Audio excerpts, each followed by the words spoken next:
But there has been a lot of competition. There's proliferation of channels. What makes Z so successful in a market that is so fragmented with so many players trying to do so many things? One is that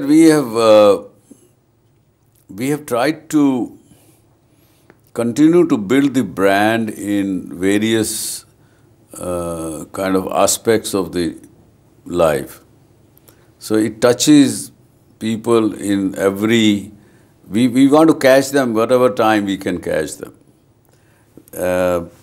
So we have a network of almost 40 stations in India at the moment, and in 8 different languages.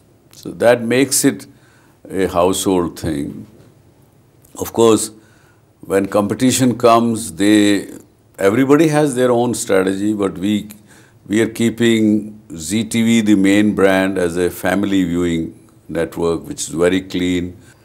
So that makes it uniquely placed, and though we have for youth different brand like and TV and other things. So we are almost commanding about 19% of the eyeballs of India. And beyond that, it is financially so successful because internationally the South Asian diaspora watches it. Plus, for last 5 years, we are going in one by one foreign languages from our own programming. Latest being the German language program or network we launched in Germany.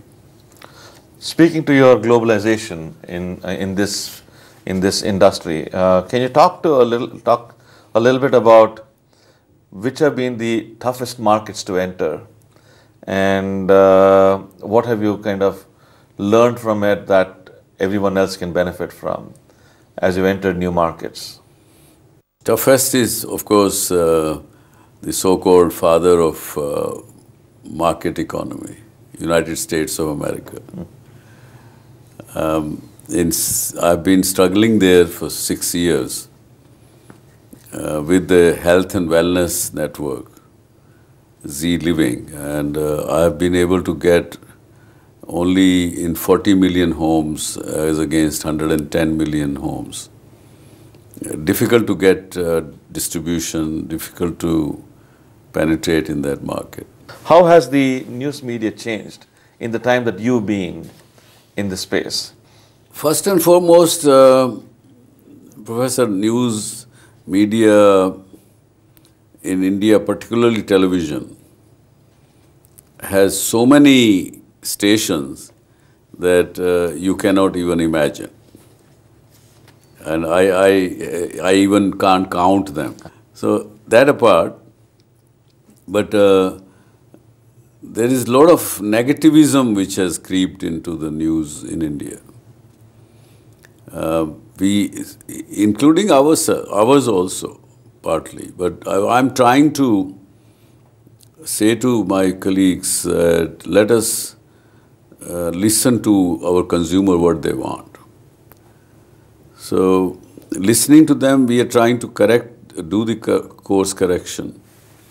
Because I went myself sitting into the houses of the viewer, what do they think of news, television. And they told us, you're all sold out. Sab bike hue ho. But at the same time, they said, you are the only hope also we have. So both very drastic contradictions, but so since then we are correcting it. Switching gears, you have your own TV show, Dr. Subhash Chandra channel. I mean, can you help us understand the motivation behind it and why has it been so well received? This is called DSC show.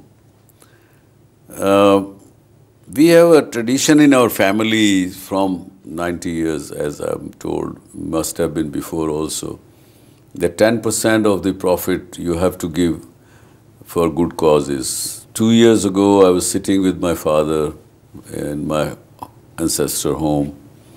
We were just chatting and he asked me that, are you continuing that tradition? I said, yes. We are doing it. My next generation also is seemingly into it. They will also continue. Just innocuously asked me, what about your experience? I said, experience, वो तो नहीं बांटा तुमने. You didn't share that. I said, yes, वो तो नहीं share किया. वो भी तो, that's also your income. So that was the trigger, and I started thinking and thinking till one day I was in Europe and I saw some motivational show. So I said, let me try this if it works in India. So it was an experiment. We said we will do it 3 months, and if it doesn't work, which was more likely that it will not work. But somehow people are liking it, and it is benefiting people. From when have you been thinking about philanthropy and charitable work? Walk us through your journey on giving.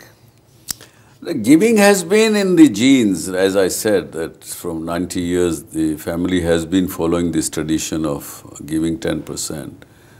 And as a 8-10 years old, I used to sometime total up the books sitting and while learning with the grandfather in the shop. And they had a ledger account of philanthropy. So they knew that 10% of this year's profit we have to give. But you don't know in the beginning of the year, and particularly when you are in a trading business, how much profit or loss you will have. But from day one when you are giving, whether 100 rupees or 1,000 rupees or 10,000 rupees, they kept debited on the other debit side. I have not seen any year when the total of the debit was bigger than the credit. So profits were more than 10% of what you have given throughout the year. So that taught me one thing, that more you give, more profits you will have. So it's a profitable thing to give. You've had such a long, illustrious career. You've learned so much along the way. If there were 2 or 3 things that you'd like every viewer of this video to walk away with as leadership lessons? Well, I think this is what I was saying when somebody in the University of East London thought that they would want to give me honorable doctorate for management, which I had not studied. These things were, number one is have faith in yourself and your ability to succeed. Number 2 is that you should live in the present. I would say is that eat, drink and sleep with the problem what you have. Thank you very much for your time. It's been thoroughly enjoyable listening to you. Thank you, Professor. You're a great person. Thank you. Enjoyed it. Thank you. अगर आप भी doctor Subhash Chandra show में भाग लेना चाहते हैं या कोई सवाल पूछना चाहते हैं तो हमें ईमेल करें। हमारा ईमेल आईडी है dsc@zmedia.slgroup.com या आप अपने सवाल हमें SMS भी कर सकते हैं। बस टाइप कीजिए DSC स्पेस अपना सवाल और भेज दीजिए 57575 पर।